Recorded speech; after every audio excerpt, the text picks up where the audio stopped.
আসসালামু আলাইকুম। সবাই কেমন আছেন? আশা করি সবাই ভালো আছেন। আমিও আলহামদুলিল্লাহ ভালো আছি। আজকে আমি আপনাদেরকে দেখাবো পাউরুটি অমলেট। পাউরুটি অমলেট তৈরি করতে আমাদের যা যা উপকরণ লাগছে চলুন একবার আপনাদেরকে দেখিয়ে দিই। প্রথমে আমাদের লাগছে, আমি নিয়েছি পাউরুটি, ডিম, সাথে চিনি।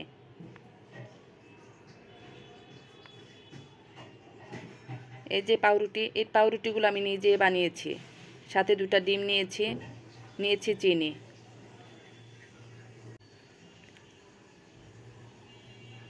এখন আমি ডিমগুলো ফাটিয়ে নিয়েছি, তার মধ্যে এখন আমি চিনিগুলো দিয়ে দিচ্ছি।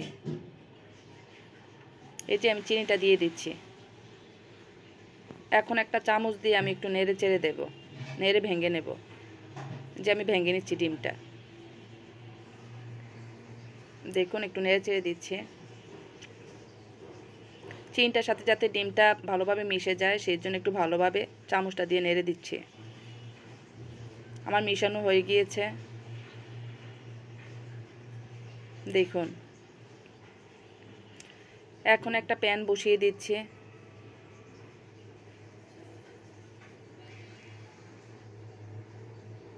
এখন তেল দিয়ে দিচ্ছি। এই যে আমি এখন তেল দিয়ে দিচ্ছি।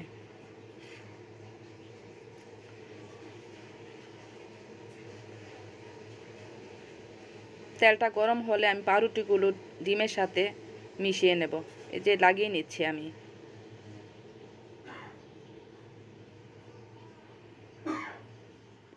আমার লাগানো হয়ে গিয়েছে, এখন আমি ফ্রাই প্যানের মধ্যে দিয়ে দিচ্ছি। এভাবে এক এক করে আমি সবগুলো পাউরুটি ডিমের সাথে মিশিয়ে নেব, নিয়ে ফ্রাই প্যানে দিয়ে দিচ্ছি।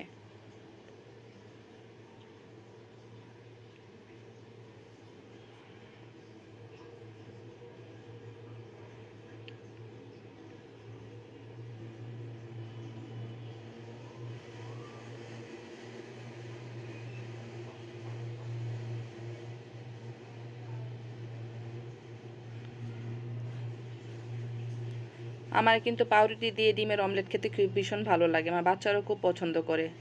আশা করি আপনাদেরও অনেক ভালো লাগবে। আপনারাও আপনাদের বাচ্চাদের এভাবে পাউরুটি দিয়ে ডিমের অমলেট তৈরি করে দিতে পারেন।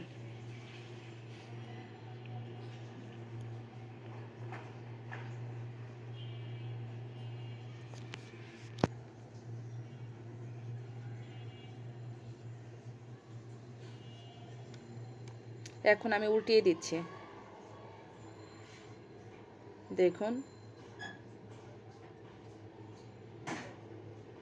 সবগুলো এক এক করে উল্টিয়ে দিচ্ছি।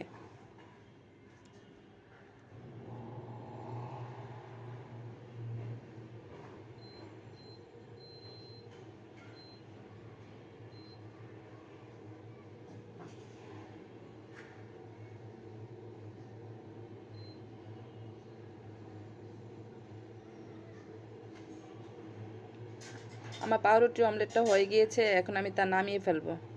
আমি নিচে একটা টিস্যু দিয়ে দিয়েছি যাতে তেলটা টিস্যুতে টেনে নেয়, সেই জন্য আমি এক এক করে সবগুলো পাউরুটি নামিয়ে ফেলছি।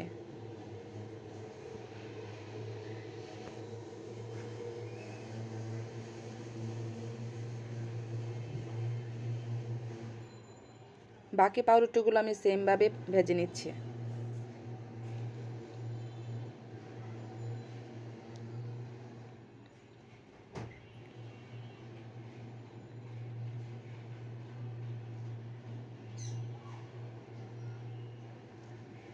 আমার পাউরুটিটা হয়ে গিয়েছে, এখন আমি তা নামিয়ে ফেলব। আমার পাউরুটি অমলেটটি কেমন হয়েছে অবশ্যই কমেন্ট করে জানাবেন। দেখুন আমার পাউরুটিটা কত সুন্দর হয়েছে। আশা করি আপনাদেরও ভালো লাগবে। যদি ভিডিওটি ভালো লেগে থাকে তাহলে অবশ্যই লাইক সাবস্ক্রাইব করে পাশে থাকবেন। সবাই ভালো থাকবেন। আল্লাহ হাফেজ।